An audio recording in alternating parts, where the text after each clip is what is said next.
All right, guys, I have a major life update. So it's been about 3 weeks since I joined Cluely as their new CMO. You know, when I first joined, I got a lot of hate from a lot of people that I didn't know. And actually, the person who interviewed me to get admitted into Penn sent me this insane message saying that being the CMO of Cluely is like being the CMO of Theranos. And I got a bunch of hate, but I am very, very excited to announce, and you guys might have already seen it, that Cluely has raised $15 million in funding with the round led by Andreessen Horowitz. Woo!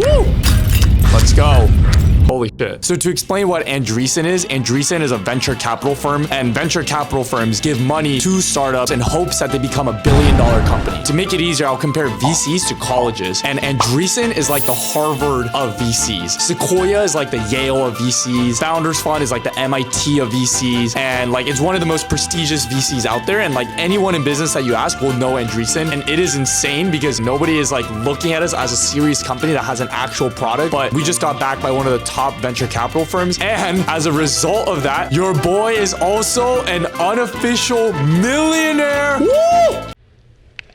And I'm finally a millionaire by net worth. And I know most of you would probably say, Daniel, you're not, like, you are not worth any. It is illiquid. Like, you cannot spend that money. And you are right. It is okay because I'm still a millionaire by net worth. And it's a strange feeling because usually when you work really hard towards something and you get it, you feel this really strong sense of accomplishment. Like serotonin is flowing through your brain and you feel so happy. But it almost feels like I don't deserve this because like I wasn't the one who made this happen. It was purely Roy and Neil and like everyone else here that was here before I got here that made this Andreessen raise happen. Like I remember in mid-May when I just signed my contract to join, the day right after that, I saw the Andreessen investors sitting with Roy and talking about how they wanted to invest. So that was already in motion before I even decided to join. I think like I did not really contribute to this. Like, do I really deserve this? The only reason why I care about money is because I want to retire my parents. I do not care about money for myself because I think I have everything that I want in my life. And every day that goes by is a bad day for me because I want my parents to be done. But I guess it kind of gives me a little bit of like imposter syndrome because I see how quickly the company has grown to being like a $30 million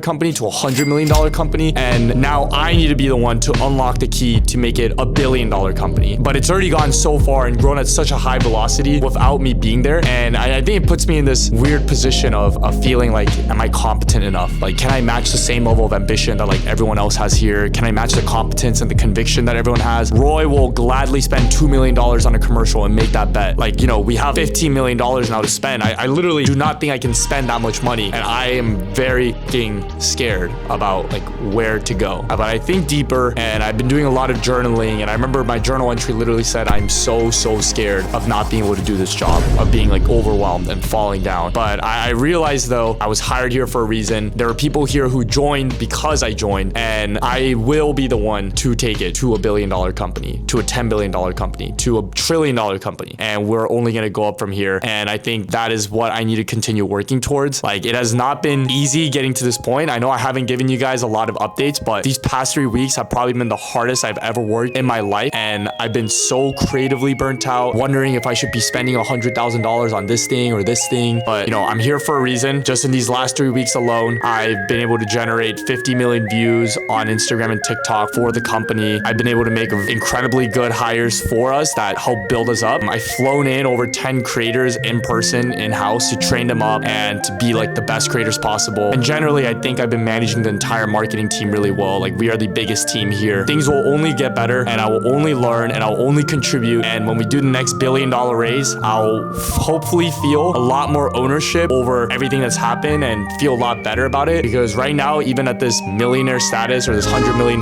raise, I don't feel that sense of accomplishment. But I know over time I will. And to any of you guys who are feeling doubtful about whether you belong somewhere, whether you feel like you deserve what you have, like you just got a good job or you just got a good internship, you have really high pay, there are high expectations for you, just know that you are there for a reason. And this may sound very shallow advice, but genuinely, like, you beat out 99% of people for a reason for that job. And I beat out 99% of people for this job for a certain reason. And it's because no one else can do what I do. And I'm confident in that. And you should be confident as well. So, little life update. Your boy's a millionaire, and we will be billionaires soon. So stay super pumped and